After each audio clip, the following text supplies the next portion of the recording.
안녕하세요. 인생의 참된 가치를 전하는 인생 한 방울입니다. 어머니, 이제 저희가 모시기 힘들어요. 요양원에 가시는 게 어떨까요? 재산을 자녀들에게 모두 물려준 후 홀로 요양원에서 생을 마감한 73세 김이남 할머니의 이야기입니다. 30년간 운영하던 가게를 정리해 자녀들에게 나누어 준 후 단 5년 만에 찾아온 비극적인 결말이었죠. 난 지금도 그래. 자식들 잘 되라고 내가 가진 거 다 줬는데 이제는 자식들이 나를 짐처럼 여기더라고. 매일 아침 요양원 창밖을 바라보며 한숨 쉬는 할머니의 눈에는 늘 눈물이 고여 있었습니다. 이런 이야기 더 이상 남의 일이 아닙니다. 통계청 자료에 따르면 우리나라 노인 10명 중 7명이 자녀 문제로 고민하고 있다고 합니다. 특히 재산 문제로 인한 갈등은 해마다 증가하는 추세죠. 난 우리 애들 생각해서 한 건데 이게 다 왜 이렇게 됐을까? 여러분은 어떠신가요? 혹시 지금도 자녀들을 위해 당신의 모든 것을 희생하고 계시진 않나요? 자녀들의 결혼 자금을 위해 당신의 노후 자금을 무리하게 써버리고 계시진 않나요? 은퇴 후에도 자녀들의 대출금을 대신 갚아주고 계시진 않나요? 오늘은 제가 여러분께 꼭 드리고 싶은 이야기가 있습니다. 자녀들을 진정으로 위하는 부모라면 반드시 알아야 할 이야기입니다. 최근 제 지인 중 한 분이 이런 말씀을 하셨습니다. 자식들 잘 되라고 있는 거 다 주고 나니까 이제는 내가 불행해졌어. 자식들은 더 달라고 하고 나는 줄 것도 없고. 이럴 줄 알았다면 진작 말해둘 걸 그랬어. 맞습니다. 자녀들에게 꼭 해야 할 말을 해야 할 때 하지 않으면 부모와 자녀 모두가 불행해질 수 있습니다. 그래서 준비했습니다. 이 영상은 여러분의 노후를 지키고 동시에 자녀들의 진정한 독립을 돕는 현명한 방법을 알려드립니다. 단순히 재산 문제만이 아닙니다. 건강한 부모 마이너스 자녀 관계를 위해 반드시 알아야 할 모든 것들을 담았습니다. 지금부터 제가 알려드리는 내용들은 여러분의 남은 인생을 바꿀 수 있는 소중한 정보가 될 것입니다. 특히 오늘 제가 알려드릴 세 번째 방법은 많은 분들이 놓치고 있는 매우 중요한 내용입니다. 끝까지 놓치지 말고 시청해 주시기 바랍니다. 여러분, 잠시만 생각해 보세요. 우리가 자녀들에게 마지막으로 물려줘야 할 진정한 유산은 무엇일까요? 물질적인 재산일까요? 아니면 스스로 행복한 삶을 살 수 있는 능력일까요? 오늘 이 영상이 여러분과 여러분의 자녀들에게 큰 도움이 되길 바라며 지금부터 자세히 알려드리도록 하겠습니다. 앞으로 더 많은 분들에게 도움이 되는 영상을 만들기 위해 구독과 좋아요 부탁드립니다. 여러분의 작은 관심이 저희에게는 큰 힘이 됩니다. 그럼 본격적으로 자녀들에게 꼭 해야 할 이야기, 그 첫 번째 내용부터 시작해 보도록 하겠습니다. 첫 번째로 말씀드릴 것은 바로 우리 부모 세대가 빠지기 쉬운 자녀 과잉 보호의 함정입니다. 최근 서울의 한 복지관에서 만난 65세 박연식님의 이야기를 들어보시겠습니다. 우리 아들이 올해 40이에요. 직장도 다니고 결혼도 했는데 매달 생활비를 보내달라고 하네요. 며느리가 임신했다고 해서 산후조리원 비용이랑 아기용품 살 돈도 달라고 하고. 한숨을 쉬면서도 박연식님은 결국 아들의 요구를 모두 들어주셨다고 합니다. 이것이 현재 우리나라 노부모들의 현실입니다. 통계청 자료에 따르면 60세 이상 부모의 82%가 성인 자녀에게 정기적으로 경제적 지원을 하고 있다고 합니다. 그중 절반 이상이 매달 100만 원 이상을 지원하고 있죠. 더 충격적인 것은 이런 지원이 자녀의 나이가 40대가 되어도 계속된다는 점입니다. 자식 키우는 게 평생이야. 라는 말 많이 들어보셨을 겁니다. 하지만 이런 생각이야말로 부모와 자녀 모두를 불행하게 만드는 가장 큰 원인이 됩니다. 실제로 한 노인 상담센터의 통계를 보면 성인 자녀에 대한 과도한 경제적 지원으로 인해 스트레스를 호소하는 노인이 전체 상담 케이스의 45%를 차지한다고 합니다. 특히 주목해야 할 것은 자녀들의 요구가 시간이 갈수록 점점 커진다는 점입니다. 처음에는 용돈 정도로 시작했다가 그 다음에는 결혼자금, 그리고 전셋집 보증금, 손주의 교육비까지. 마치 눈덩이처럼 불어나는 자녀들의 요구 속에서 많은 부모님들이 본인의 노후를 잃어가고 계십니다. 서울대학교 노년학과 김 교수는 이런 현상에 대해 이렇게 말합니다. 부모의 과도한 지원은 자녀의 독립심을 해칠 뿐만 아니라 부모 자신의 노후 빈곤으로 이어질 수 있습니다. 결국 이는 자녀에게도 또 다른 부담이 될 수 있죠. 실제로 많은 노인분들이 이런 고백을 하십니다. 나는 우리 부모님한테 이런 지원 받은 적이 없는데 요즘 젊은 사람들은 왜 이렇게 의존적일까? 내가 잘못 키운 걸까? 하지만 이런 고민은 이제 그만하셔도 됩니다.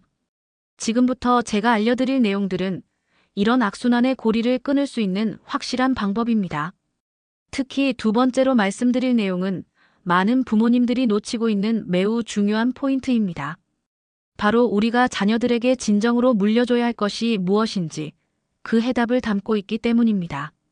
계속해서 그 내용을 알려드리도록 하겠습니다. 자, 그렇다면 우리가 자녀들에게 진정으로 물려줘야 할 것은 무엇일까요? 바로 독립적인 삶을 살 수 있는 능력입니다. 얼마 전 제가 만난 한 70대 어르신의 이야기를 들려드리겠습니다.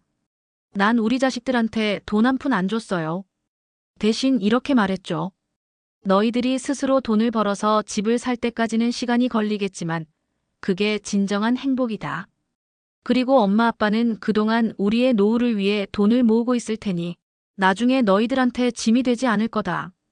결과가 어떻게 됐을까요? 이분의 자녀들은 모두 자기 힘으로 성공했고 부모님을 존경하며 주말마다 찾아온다고 합니다. 반면 서울의 한 요양원에서 만난 78세 이모 할머니의 사례는 어떨까요? 자식들 잘 되라고 있는 거 다 줬더니 이제는 날 짐처럼 여기더라고.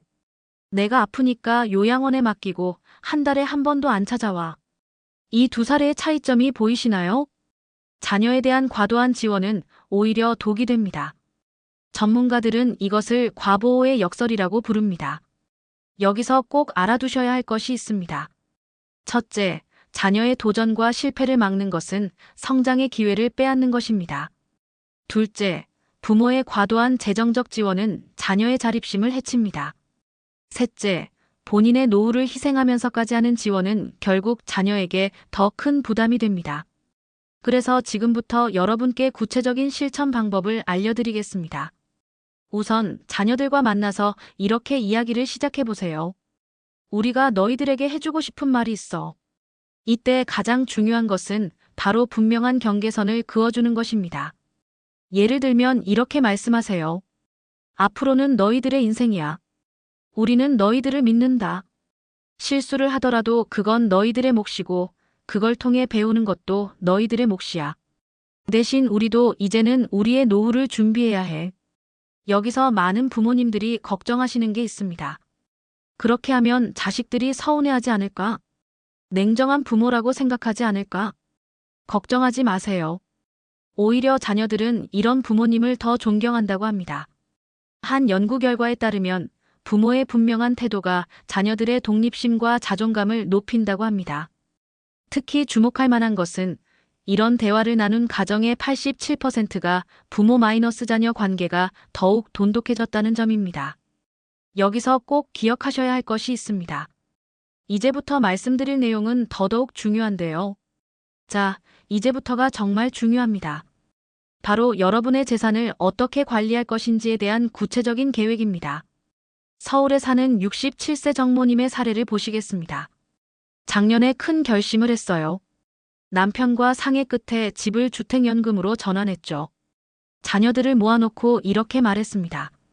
엄마 아빠가 열심히 모은 이 집은 우리의 노후를 위해 쓸 거다.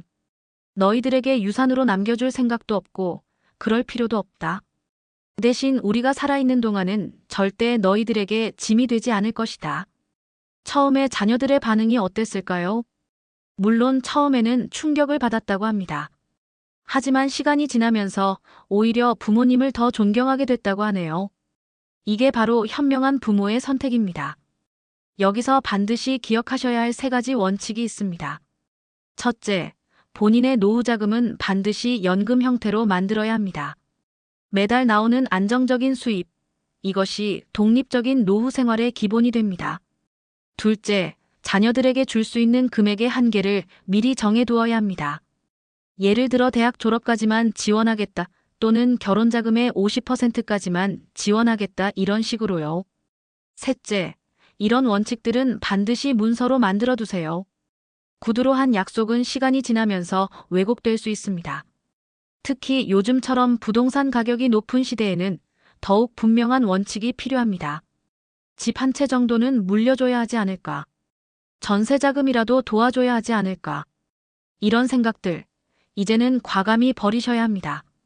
최근 한 연구 결과를 보면 부모의 재산을 기대하고 있는 자녀들일수록 본인의 미래를 위한 준비를 소홀히 한다고 합니다.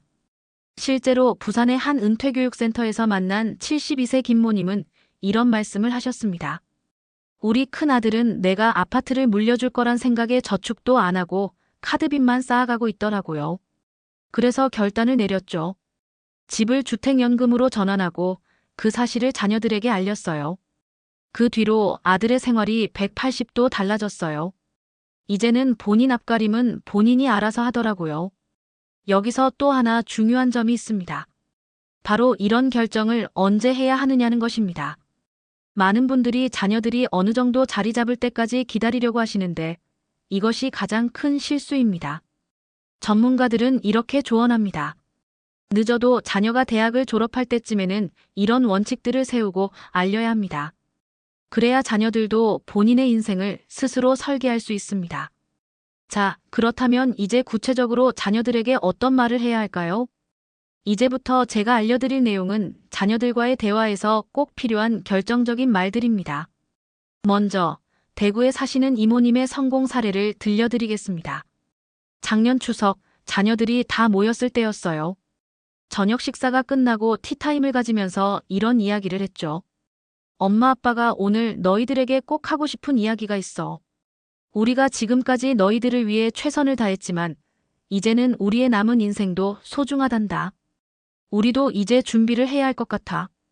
그리고 나서 구체적으로 이렇게 말씀하셨다고 합니다.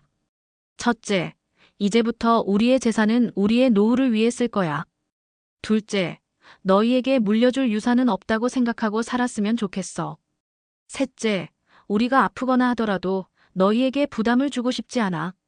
놀랍게도 자녀들의 반응이 매우 긍정적이었다고 합니다. 엄마 아빠 걱정하지 마세요. 저희도 이제 다 컸잖아요. 부모님이 편하게 사시는 게 저희한테는 더 큰 선물이에요. 여기서 주목해야 할 점이 있습니다. 바로 대화의 시기와 방법입니다. 첫째, 가족이 모두 모인 편안한 분위기에서 이야기를 시작하세요. 둘째, 비난이나 후회가 아닌 서로의 행복을 위한 대화임을 강조하세요. 셋째, 구체적인 계획과 함께 이야기하세요. 특히 이런 말은 절대 하지 마세요. 너희들 때문에 우리가 이렇게 늙어서도 고생한다. 다른 집 자녀들은 부모님께 이렇게 안 한다. 우리가 너희들 키우느라 힘들었던 걸 알기나 하니. 대신 이렇게 말씀하세요. 우리도 이제 스스로의 삶을 살고 싶구나. 너희들이 행복한 걸 보는 게 우리의 가장 큰 기쁨이야. 우리가 서로 부담되지 않는 관계였으면 좋겠어. 실제로 경기도의 한 노인복지관에서 만난 69세 박모님은 이렇게 말씀하셨습니다. 처음에는 이런 이야기를 꺼내기가 참 어려웠어요. 자식들이 서운해하면 어쩌나. 관계가 멀어지면 어쩌나. 그런 걱정이 컸죠. 하지만 용기를 내서 이야기했더니 오히려 관계가 더 돈독해졌어요. 자녀들이 저희를 더 자주 찾아오고 더 살갑게 대해주더라고요. 여기서 정말 중요한 포인트가 하나 있습니다. 바로 이런 대화 이후의 실천입니다. 말로만 끝내는 것이 아니라 실제로 행동으로 옮기는 것이 중요합니다. 예를 들어 주택연금 가입을 결정했다면 실제로 실행에 옮기고 독립적인 취미생활을 하겠다고 했다면 실제로 시작하는 거죠. 이게 바로 다음에 제가 말씀드릴 내용과 연결되는데요. 자, 이제부터가 정말 중요합니다. 말씀드린 대로 자녀들과의 대화 이후에는 반드시 실천이 따라야 합니다. 그런데 많은 분들이 이 부분에서 실수를 하십니다. 자녀들한테 말은 했는데 막상 실천하기가 너무 어려워요. 마음은 있지만 어디서부터 시작해야 할지 모르겠어요. 인천의 한 노인복지관에서 만난 71세 황모님의 성공 사례를 들려드리겠습니다. 자녀들과 대화를 나눈 후 저는 3가지를 바로 실천했어요. 첫째, 통장을 정리했습니다. 자녀들 명의로 된 통장은 모두 해지하고 저희 부부 명의로 된 연금 통장만 남겼죠. 둘째, 매주 화요일은 나의 날로 정했어요. 평생교육원에서 서예를 배우기 시작했죠. 셋째, 남편과 함께 일주일에 3번은 꼭 동네 한 바퀴를 산책하기로 했어요. 놀랍게도 이런 작은 변화들이 큰 차이를 만들어냈다고 합니다. 얼마 전에 큰딸이 이런 말을 하더라고요. 엄마, 요즘 훨씬 더 활기차 보이세요. 저희도 엄마 아빠가 이렇게 사시는 게 너무 좋아요. 이런 말을 들으니 더 열심히 하게 되더라고요. 여기서 주목해야 할 점이 있습니다. 첫째, 경제적 독립. 자녀와 묶인 모든 금융 계좌 정리. 연금 중심의 재정 설계. 정기적인 재무 상담 받기. 둘째, 생활의 독립. 규칙적인 운동 시작하기.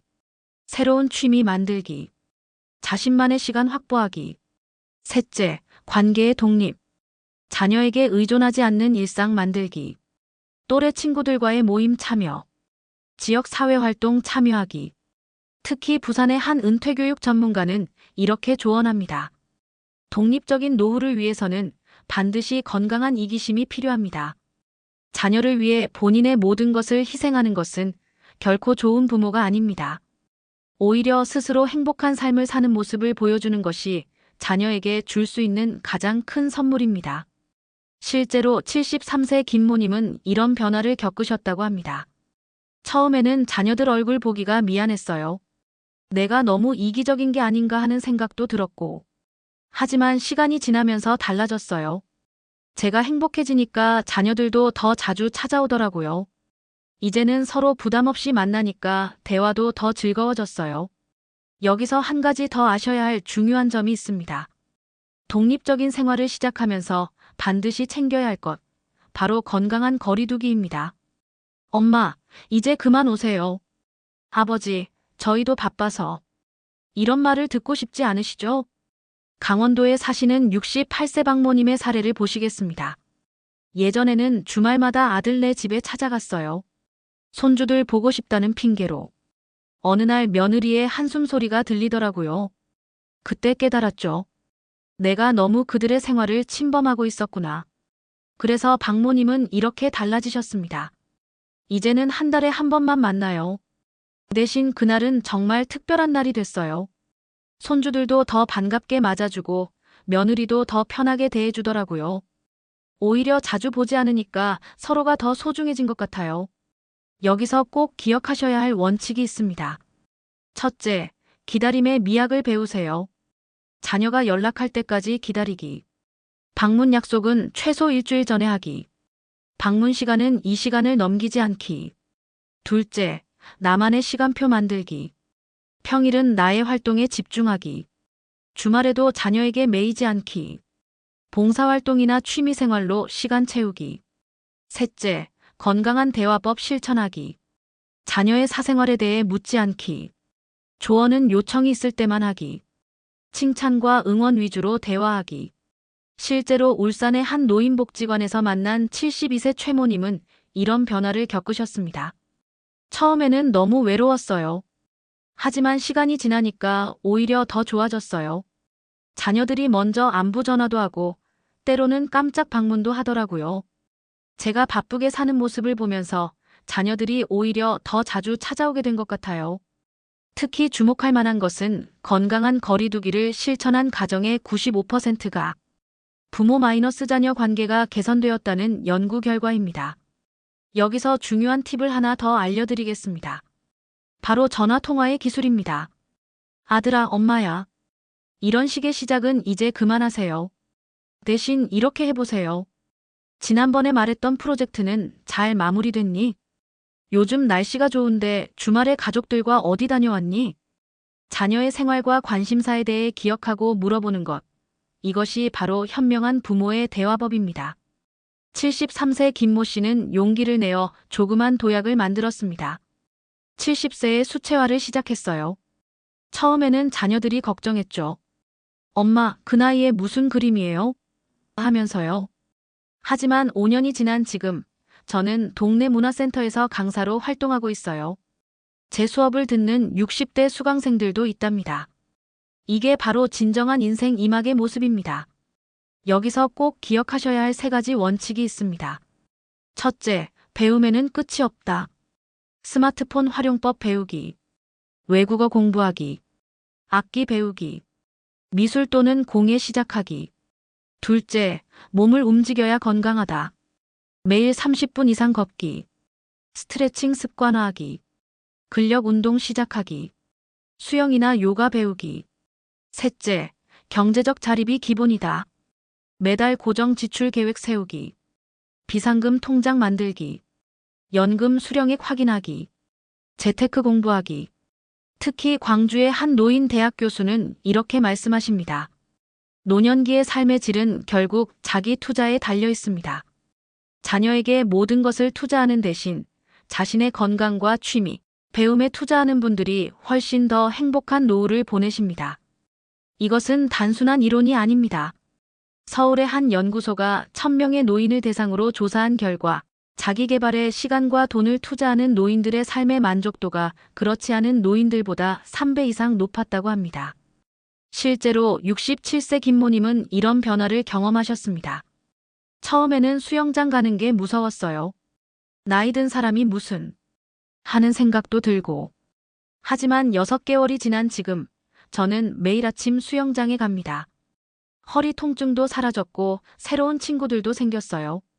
무엇보다 제가 할 수 있다는 자신감이 생겼습니다. 여기서 특별히 강조드리고 싶은 것이 있습니다. 바로 돈 쓰기를 두려워하지 말라는 것입니다. 자녀에게 100만 원을 주는 것보다 내 건강과 취미를 위해 100만 원을 쓰는 것이 훨씬 더 현명한 투자입니다. 그런데 여기서 많은 분들이 하시는 질문이 있습니다. 많은 분들이 이런 질문을 하십니다. 나이 들어서 이렇게 변하면 자녀들이 서운해하지 않을까요?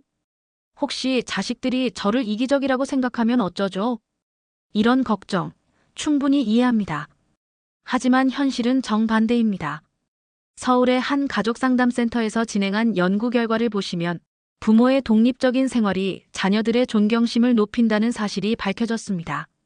실제로 경기도에 사시는 78세 이모님의 사례를 보시겠습니다.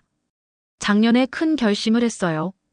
평생 모아둔 재산을 다 정리해서 버킷리스트를 실천하기로 한 거죠. 첫 번째로 한 일이 제주도 한 달 살기였어요. 자녀들한테 이 계획을 이야기했을 때 솔직히 반응이 걱정됐죠. 그런데 놀라운 일이 일어났습니다. 아들, 딸이 오히려 저를 더 존경한다고 하더라고요. 엄마가 이렇게 멋있는 분이었는지 몰랐다면서요. 이제는 제 SNS 계정을 팔로우하면서 매일 응원 댓글도 달아줘요. 여기서 주목해야 할 3가지 변화가 있습니다. 첫째, 부모 마이너스 자녀 관계의 질적 변화. 의존적인 관계에서 존중하는 관계로. 부담스러운 만남에서 기다려지는 만남으로. 일방적 희생에서 상호 이해하는 관계로. 둘째, 자녀들의 인식 변화. 늘 희생하시는 부모님에서 멋진 인생을 사는 부모님으로. 도와드려야 할 대상에서 배워야 할 롤모델로. 걱정되는 존재에서 자랑스러운 존재로. 셋째, 부모 세대의 자존감 향상. 죄책감에서 자부심으로. 의존에서 독립으로. 체념에서 도전으로. 특히 부산의 한 노인복지 전문가는 이렇게 말씀하십니다. 행복한 노후의 비결은 결국 자기다움을 찾는 것입니다. 자녀에게 의존하는 삶이 아닌 스스로의 삶을 당당하게 살아가는 모습이야말로 자녀들에게 줄 수 있는 가장 큰 선물입니다. 실제로 자녀들의 이야기를 들어보면 더욱 분명해집니다. 부모님이 이렇게 활기차게 사시는 걸 보니 저희도 나이 들어서 그렇게 살고 싶어요. 엄마가 수영을 배우시는 걸 보고 저도 용기를 내서 새로운 도전을 시작했어요. 부모님께서 멋지게 늙어가는 법을 보여주셔서 감사해요. 여기서 정말 중요한 마지막 포인트가 하나 있습니다. 마지막으로 가장 중요한 것은 바로 시작하는 용기입니다. 나는 이제 늦었어. 우리 나이에 무슨. 다음 생에나 하자. 이런 생각들이 우리의 발목을 잡습니다. 하지만 제가 오늘 여러분께 꼭 전해드리고 싶은 말씀이 있습니다. 인생에서 가장 중요한 순간은 바로 지금입니다. 83세의 나이에 헬스클럽에서 운동을 시작해 에서 대회에서 동상을 따신 최모 할아버지의 말씀을 들려드리겠습니다. 시작하기 전에는 늘 두렵습니다. 하지만 시작하고 나면 그 두려움이 얼마나 헛된 것이었는지 깨닫게 됩니다. 제가 웨이트를 시작했을 때 주변에서 많이 말렸어요. 하지만 지금 저는 매일 아침 체육관에서 행복을 느끼고 있습니다. 여러분 생각해 보세요. 우리가 자녀들에게 진정으로 물려주어야 할 유산은 무엇일까요? 돈일까요? 집일까요? 아닙니다. 바로 멋지게 나이 드는 법입니다. 지금까지 말씀드린 내용을 다시 한번 정리해 드리겠습니다. 첫째, 자녀들에게 분명한 경계선을 그어주세요. 둘째, 당신의 행복을 위해 과감히 투자하세요. 셋째, 새로운 도전을 두려워하지 마세요. 그리고 오늘, 바로 지금 시작하세요. 자녀들을 모아놓고 이렇게 말씀하세요. 이제부터 나는 나의 인생을 살 거야. 너희들도 너희들의 인생을 살았으면 좋겠어. 우리 서로를 존중하면서 각자의 길을 걸어가자. 이것이 바로 진정한 부모의 사랑이자 마지막 선물입니다. 여러분도 할 수 있습니다. 두렵더라도 한 걸음 내디드세요. 망설이더라도 작은 것부터 시작하세요. 지치더라도 포기하지 마세요. 그리고 기억하세요. 여러분의 행복한 모습이야말로 자녀들에게 줄 수 있는 가장 큰 선물이라는 것을. 오늘도 이 영상을 끝까지 시청해주신 여러분께 진심으로 감사드립니다. 앞으로도 인생 한 방울은 여러분의 행복한 노후를 위한 실질적인 조언과 따뜻한 위로를 전해드리도록 하겠습니다. 구독과 좋아요, 그리고 여러분의 소중한 경험을 댓글로 남겨주시면 감사하겠습니다. 여러분의 새로운 도전을 응원합니다. 다음 영상에서 더 유익한 내용으로 찾아뵙겠습니다. 감사합니다.